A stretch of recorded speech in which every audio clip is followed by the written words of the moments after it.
bagi saya kan saksi fakta kan menyampaikan kebenarannya. Iya. Ya. Nah, misalnya contoh waktu saksi fakta pertama jaksa untuk kasus Patraniaga. Oke.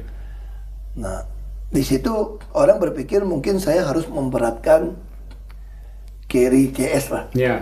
Iya. Kan saya kan saksinya jaksa pasti memberatkan mereka kan. Iya. Dan kenapa saya juga bantah dengan jaksa sampaikan? Persis. Bagi saya itu ada sesuatu yang agak tanda tanya ya. Kan dia tuduh oplos. Iya. Iya. Tuduhan Dalam oplos. sidang kan nggak ada Nggak oplos. muncul. Itu juga yang Pak Mahfud sering Terus saya pertanyakan. Jadi menurut saya walaupun istilahnya saya nggak tahu, jangan-jangan mereka pun dulu nggak ada yang dukung saya kok. Kan mereka juga kan nggak suka dengan sikap saya gitu ya. Tapi kan saya kan nggak boleh milih-milih orang berdasarkan suka nggak suka, apalagi soal keyakinan gitu ya, apalagi soal etnis. Wah jangan-jangan dia turunan Arab atau apa. Jangan-jangan nggak dukung gua kan. Kita nggak bisa begitu cara berpikirnya kan. Saya di bawah sumpah, ya saya sampaikan. Nah menurut saya sih tentu tuduhannya beda dong sama yang di Gong gitu ya. Walaupun akhirnya dihukum sekian tahun. Nah itu jaksa atau hakim saya nggak bisa berbantah lah.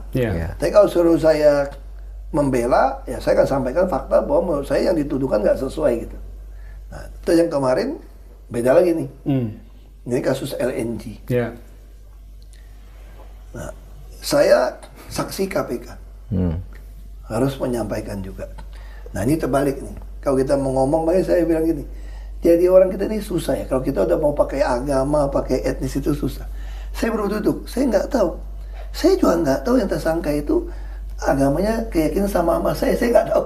Saya jujur saya nggak tahu. Lalu si Direktur Gas Pertamina ini? Iya, saya nggak tahu. Duduk sebelah saya semua.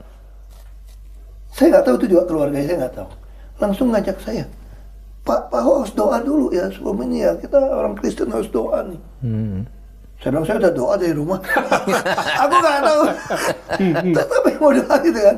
Nah terus gue sampaikan itu, wah dia cecer saya gitu loh. Makanya saya bukannya bela KPK. Anda beli barang nggak ada jaminan orang beli. Terus sekarang merasa jadi untung. Masa kamu taruhan? Waktu kamu proyeksi pertama kan tidak ada, tahu ada COVID, tidak tahu ada penyerangan Ukraina. Saya kan nggak bicarakan itu, saya bilang. Saya membicarakan, saya baru masuk Pertamina, dilaporkan Pertamina akan rugi $1 miliar. Ya saya sebagai komod tentu harus cari tahu dong, apa penyebab ruginya gitu kan. Begitu dicari tahu, direksi buka, ada kontrak lama yang akan dipaksa take or pay tahun ini. Pokoknya nggak diambil barang pun harus bayar.